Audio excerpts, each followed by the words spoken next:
If you're into high-tech and RC luxury, this is the Furitek SlideVolt Drift Motor and ESC Combo. That not only looks cool, but is extremely functional with real-time tuning, data logging, and it's meant for drift, but also 10 scale standard racing with a blinky mode feature. It's one high-end power setup that's super slick, so let's check it out.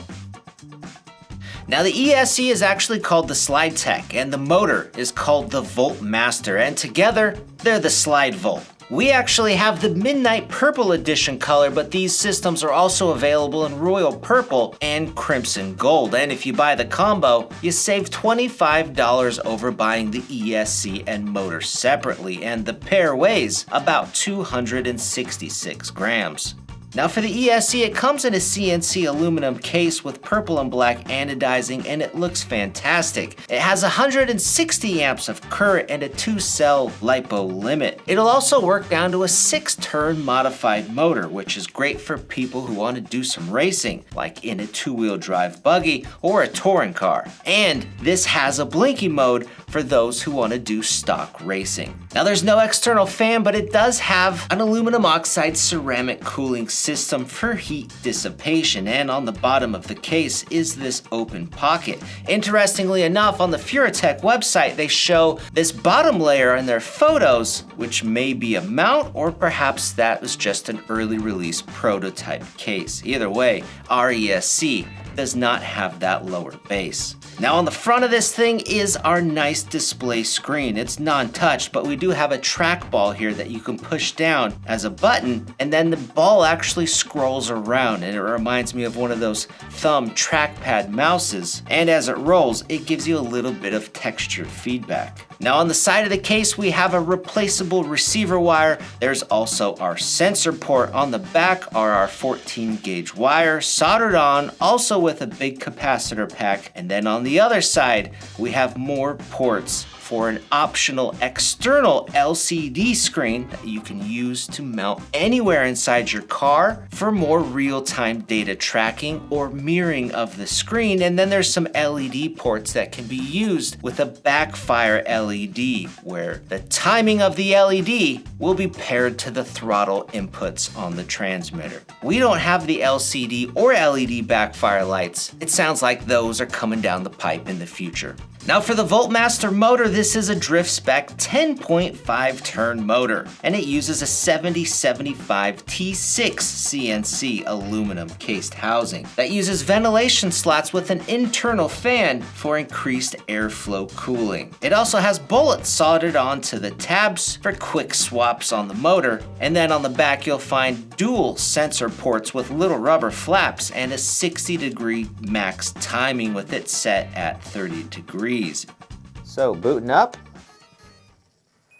we get a few beeps, Furitek logo, and it immediately goes into one of the telemetry screens, and if we scroll, we get different screens just presenting the information in different ways. So if we give it some gas, it's pretty cool. So we'll hit the trackball button down, and these are our settings. If we hit telemetry, it's the same screens we just looked at. Hit the ball again, go over to running, and we've got different running modes, motor direction, the BEC output, you can do 6 volts, 7.4, and then the voltage cutoff is set at none. We want to change that. 3.5, that'll work. If we scroll down, let's see, drag brake, okay, let's get out. Voltage curve, can mess with that. Forward, reverse, reset, exit. Settings, change our units. I think we'd rather have Fahrenheit for being in the States. Temperature protection. Turn the buzzer on and off, that's cool. LED button, you can change the color. Blue, yellow, cyan. Oh, it changes too, color as you scroll through them. It's kind of cool. Motor type 10.5, I guess it just knows that we've got a 10.5 because that's what we're using. Let's go over to throttle, neutral forward, punch, frequency driver. Here's where it goes up to 64K. We'll put it at 24. Calibrate the throttle. That's kind of cool. Let's do that really quick. Leave the throttle in the neutral position. Short press the button. Done. Full throttle. And then max reverse.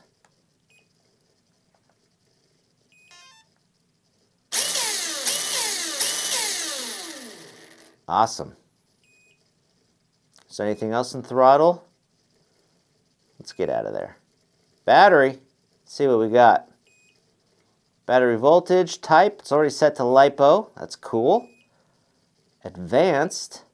Oh, we've got our turbo, boost, and hull angle. Rad. Let's see, turbo. Let's turn it on. Let's try it. Whoa.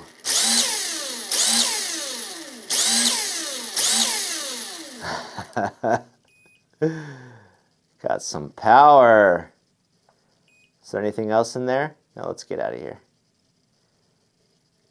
We'll leave the turbo on for now.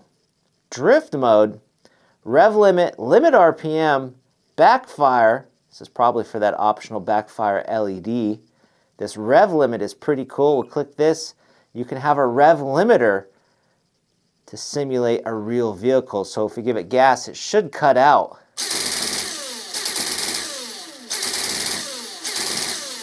And then you can set the different RPMs that, okay, get a little ahead of myself with this trackball. You can set what limits you want on the RPM. And ours is set pretty low. That's supposed to be 26,000, I believe. Let's bump it up to like 50K.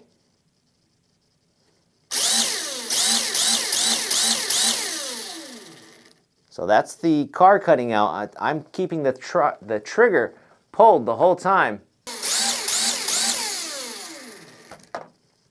Okay, let's go back into our settings.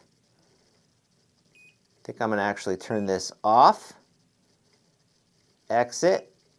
And exit again. And lastly, what's down here? Calendar. Okay, we can set the date. And about. So that's the firmware our ESC is using right now. Pretty cool. So we've got the system in our Yokomo RD 2.0, and it looks pretty snazzy in the back. The motor up high has to have a hole in the body, but that black and purple can looks pretty nice sticking through.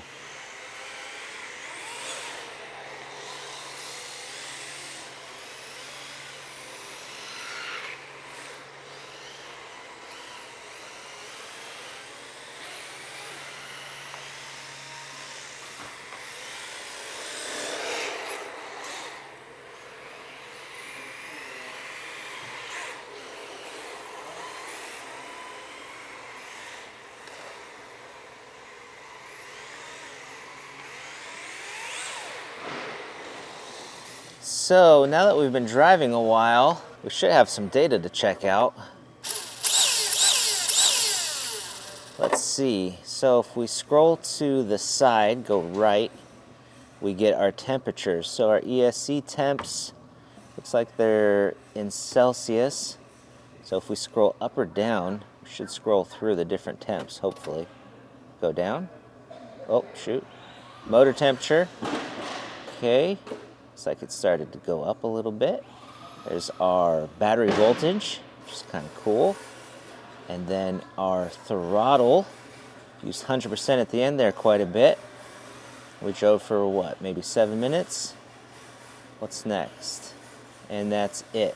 If we scroll to the right one more time, we get our RPM histogram. Let's see, scroll down. Histogram for full throttle. Is there another screen? Nope, that's it. Let's go to the right again. Nothing more to the right. So we'll go back to the left. There's our throttle and our temperatures. Go to the left one more time. We're back to our data screens. So there's one thing I'd like to check. The, what is it? The PWM frequency goes up to 64K. And I believe we may only be at, Let's see. I'm not sure which menu screen it's in. Maybe it's in throttle. Yeah, so it was at 24. The higher up we go, the smoother the throttle will be. Go lower and it's going to be a lot punchier, more abrupt. So let's try it on 64 and just see what happens. I can feel just pulling the trigger feels softer. Let me drive it for a minute. So that definitely makes the throttle a whole lot softer, and yeah, it's just really smooth, super smooth. Now, what do I think of this combo? Well, it is extremely nice. This is really high-end stuff, especially this ESC. You've got this nice screen. It has an easy-to-use interface, all the data. There's no programmer needed, and the motor and ESC combo together are just extremely smooth. There's really nothing not to like except maybe the price. It's not exactly cheap, but it is premium components. Now, considering you don't have to buy a programmer and the optional screen and LED backfire feature are coming down in the future, it may be totally worth it for you to purchase something like this. So guys, go check out the Furitek SlideVolt with our links down below. Or if you want more RC videos, check these out.